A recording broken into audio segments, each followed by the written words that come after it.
बिस्मिल्लाहिर्रहमानिर्रहीम। अस्सलाम वालेकुम नाज़रीन, मैं हूं आपका मेज़बान मोहम्मद असलम। आप देख रहे हैं मेरा माजी मेरी ताकत यूट्यूब चैनल। नाज़रीन, आज 1 जून है, साल 2022 है। आज से कोई 3 दिन पहले यानी 30 तारीख की सुबह मुझे मेरे एक दोस्त का फ़ोन आया और वो अपनी एक जो बुरी ख़बर थी उसके लिए तो ये क़यामत से कम ख़बर नहीं थी, उससे मुझे आगाह करना चाह रहा था। खैर, मैंने उसकी बात सुनी और बात सुनने के बाद बात मुख्तसर सी ये थी कि वो इतला दे रहा था कि मेरा बेटा जो है वो यूनान में फ़ौत हो गया है। अब बखुदा मैं उसे तो जानता था, ये भी जानता था कि उसके बच्चे हैं, मगर ये नहीं जानता था कि उसके बच्चे इतने बड़े हैं या उसके बच्चों में से कोई इतना बड़ा है कि वो यूनान में काम कर रहा है।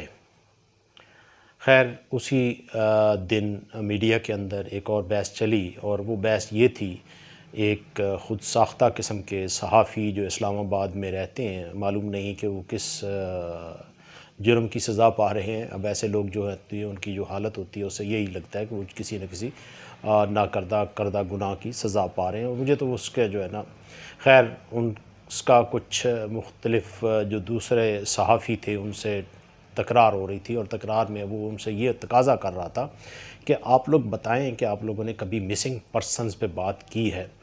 तो मोहतरम जनाब, वो साफ़ी साहब जानते हैं, सारे जितने लोग भी हैं पाकिस्तानी जो उनको जानते हैं, कुछ का वो ख़ास पालतू है और कुछ का नहीं।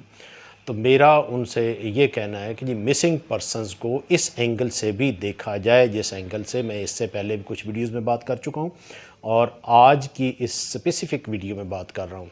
खैर नाज़रीन, मैंने उसको अफसोस भी करना था और उससे पूछा कि डेड बॉडी कब आ रही है, तो उन्होंने कहा ये भी कोई कंफर्म नहीं है। खैर मैं उसके घर गया, उसके गांव गया और गांव में जब पहुंचा तो वहाँ पे पहुंच के पता चला कि जी जो मरहूम है वो जस्ट कोई 6ठी या 7वीं क्लास का स्टूडेंट था जब ये हमसे पाकिस्तान से गया। पाकिस्तान से यूनान तक वो पहुंच गया। वो अकल के अंधो, वो तुम लोग अगर तुम्हारे लोगों पे मातम किया जाए कि चलो पाकिस्तान के अंदर तो सारे के सारे फ्लाज हैं, सारे के सारे चोर रास्ते हैं, अब पाकिस्तान से लेके यूनान तक एक अंडर एज बच्चा जो है वो बतौर मज़दूर किया है, क्या बाकी सारे के सारे तुम्हारे बापा लगते हैं, तुम्हारे बाप लगते हैं? उनसे क्यों नहीं पूछते हो मिसिंग पर्सनस का? अब जिनको मिसाल के तौर पे यहाँ से पंजाब से लोग जाते हैं वो सीधा बलूचिस्तान जाते हैं और बलूचिस्तान से आगे मूव करते हैं। दुनिया के सारे लोग जानते हैं, क्यों नहीं तुम लोग जानते? तो बलूचिस्तान के लोगों के पाँव के साथ बेड़ियाँ बांधी हैं, वो क्यों नहीं जाते? जाते हैं। पंजाब से लोग जो जा रहे हैं दुनिया भर में, जिनमें ये बच्चा भी शामिल था, ये बलूचिस्तान के रास्ते से जाते हैं।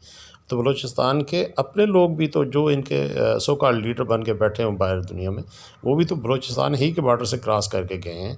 जब ये सारे के सारे दुनिया के दूसरे मुल्कों में रास्ता बलूचिस्तान जाते हुए रास्ते में मारे जाते हैं और इनकी लाशें नहीं आती हैं, तो क्या उस वक़्त ये एजेंसियों से पूछ कर जा रहे होते हैं, किसी को इतला देकर जा रहे होते हैं? जब ये किसी को इतला नहीं दे के जाते तो फिर इनके ऊपर वावेला करने की क्या ज़रूरत है?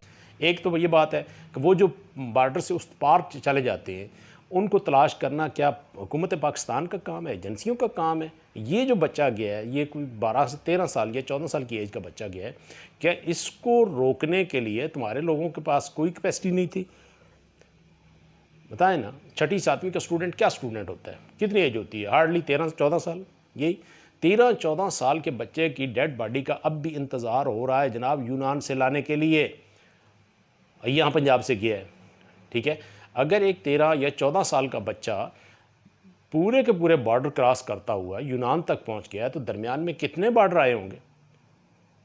उन पे उसको किसी ने नहीं रोका। जब वहाँ पे किसी ने नहीं रोका तो तुम लोगों ने पाकिस्तान को बदनाम करने का ठेका लिया हुआ है। वो पाकिस्तान तैसी की है, missing person missing person missing person. Balochistan के अंदर वडेरे जो मार देते हैं गोलियां अपने ही गुलामों को, उसके ऊपर क्यों नहीं बोलते हो? बलूचिस्तान के अंदर मुझे घूम के दिखाओ, तुम जो ठेकेदार बने हुए बलूचिस्तान के अंदर, पंजगूर चले आओ, जोब आ जाओ, गवादर आ जाओ। हालत तो तुम्हारी ये है कि तुम खुद वहाँ पे जा नहीं सकते और मिसिंग पर्सन की रट लगाई हुई है यहाँ पे। अब बताओ, अगर ये बच्चा या इसके साथी वहाँ पे जो है इसको वापस पाकिस्तान इतला ना करते तो इसका मिसिंग पर्सन होना कौन करता? मानते हैं एजेंसियाँ उठाती हैं, मिसाल के तौर पे ये भी आपका आया हुआ है क्या नाम है इसका, जो आप लोगों का खालिसतन है डबल लिफ्टें लगवाने वाला वज़ीर दाखिला, ठीक है, ज़ाहिर बात है इसने 25 तारीख को डंके की चोट पे, बल्कि आज एक ऑडियो चल रही है, सुप्रीम कोर्ट के जज साहब ने उसको तो नहीं लटकाया। सुप्रीम कोर्ट के जज साहब मोहतरम जो हैं वो रात को पीढ़ी रख के बैठ गए थे, चौका रख के बैठ गए थे। हाई कोर्ट के इस मोहतरम जनाब क्या नाम है उनका, वो बैठ गए थे। क्या ये इसका पाकिस्तान का मुलाजम एक जो है सेक्रेटरी लेवल का मुलाजम जो है वो उसे तलाश नहीं कर सकते? उसे नहीं मिलता।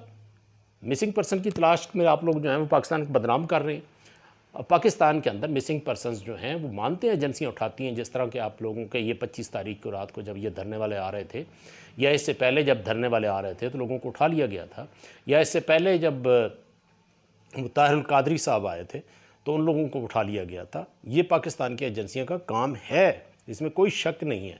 लेकिन ये जो अब 14 साल का बच्चा जो है वो वहाँ यूनान में मर गया है और उसकी डेड बॉडी का इंतज़ार हो रहा है, क्या पूरे के पूरे आगे कितने मुल्क आते हैं? ज़रा गिने दुनिया के नक्शे को, पाकिस्तान से लेकर यूनान तक। किसी मुल्क की बॉर्डर फोर्स ने, किसी मुल्क की पुलिस ने, किसी मुल्क की लॉ इन्फोर्समेंट एजेंसी ने उस बच्चे को नहीं रोका, नहीं पूछा कि बेटा तुम किधर जा रहे हो, तुम्हारे काम करने की उम्र है या नहीं है। जब एक छोटे बच्चे को पूरे के पूरे मुल्कों की इतनी इतनी बड़ी बड़ी एजेंसियाँ वो नहीं पूछ रही हैं, तो फिर तुम्हारे मिसिंग पर्सनस जो हैं वो सारे के सारे इस्लामाबाद में आ रहे हैं, उनको ISI उठा रही है। जब तुम्हारे वहाँ पे जो सरदार हैं बलूचिस्तान के, वो लोगों को गोलियाँ मार देते हैं, उनके लवाहिकीन के पास इतनी हिम्मत नहीं होती। अभी ये क्या नाम है इसका, जोख्यू, कर लें उससे ज़रदारी से बात आप, क्या वो बलूचिस्तान में था? क्यों मारा गया उसे, बताएं ना। वहाँ पे तो आपको पूछना, बिलावल से तो आप पूछ नहीं सकते। और जो लाहौर के अंदर दिन दिहाड़े 18 या 14 लोगों को मार दिया गया, वो मिसिंग पर्सन नहीं है, वो कहाँ पे मौजूद, मिसिंग नहीं है। इसी तरह जब वो बलूचिस्तान के सरदार, अल्लाह ताला उसको जन्नत नसीब करे, वो एक सरदार था, फौत हो गया, उसकी किताब के अंदर लिखा हुआ है कि जी वो मेरे सामने एक बंदा आया और उसको मैंने जब उसकी बेगैरती देखी तो मैंने उसको खुद गोली मार दी। मैंने कहा ये तुम्हारा इलाज है। अब वो उसका केस किसके पास है? उसके लवाहिकीन के पास, आप लोगों के मिसिंग पर्सन के हवाले से जो है वो सारी की सारी जा रही हैं। नाजरीन, आज की इस वीडियो के अंदर ये तल्ख बातें इसलिए हैं कि पाकिस्तान को बदनाम करने के लिए इन्होंने पूरे का पूरा टेंडर जारी कर दिया, ठेका किया हुआ है। ऐसी कोई बात नहीं है पाकिस्तान के अंदर। अब मेरा बेटों के बेटा है छोटा सा 14 साल की उम्र का, जब वो दुनिया के इतने बॉर्डर क्रॉस करके वहाँ पे जा सकता है, तो क्या पाकिस्तान के जो दूसरे मुल्क जो है वो आसमान से गिरे हुए हैं? पाकिस्तान ही गंदा है। एक तो ये है। आपसे गुजारिश फिर वही है कि आप जहाँ जहाँ पे भी रहते हैं आप अपना अपना सोशल मीडिया पे अकाउंट बनाएं, अपनी आवाज़ बुलंद करें। बहुत सी चीज़ें ऐसी हैं जो आपके पास हैं, जो बड़े बड़े तुरम खान साफ़ी जो हैं उनके पास नहीं है। बड़े बड़े चैनल्स जो हैं उनके अपने, उन्होंने जहाँ से पैसा मिलना है उनके लिए काम करना है, ठीक है। जहाँ से उनको पैसा नहीं मिलना वहाँ पर उनको काम नहीं करना। तो आपको तो पैसे के साथ कोई तल्लक नहीं है। आप अपने अकाउंट्स बनाएँ और अपनी बात को उठाएं। जब तक आप लोग अपनी बात को नहीं उठाएंगे तब तक ये सिलसिला इसी तरह चलता रहेगा और ये चंद बोने, चंद किराए के जो हैं बोलने वाले, यही बोलते रहेंगे और यही सच समझा जाएगा। ऐसा नहीं है, सच जो है वो आपके पास है। आप अपने अकाउंट्स बनाएं और अपने अकाउंट्स के ज़रिए अपनी बात जो है वो दुनिया के सामने रखें। अपने मेज़बान मोहम्मद असलम को इजाज़त दें। मिलते हैं बहुत जल्द किसी नए टॉपिक के साथ, किसी नई वीडियो के साथ। दुआ में याद रखिएगा। अल्लाह हाफ़िज़।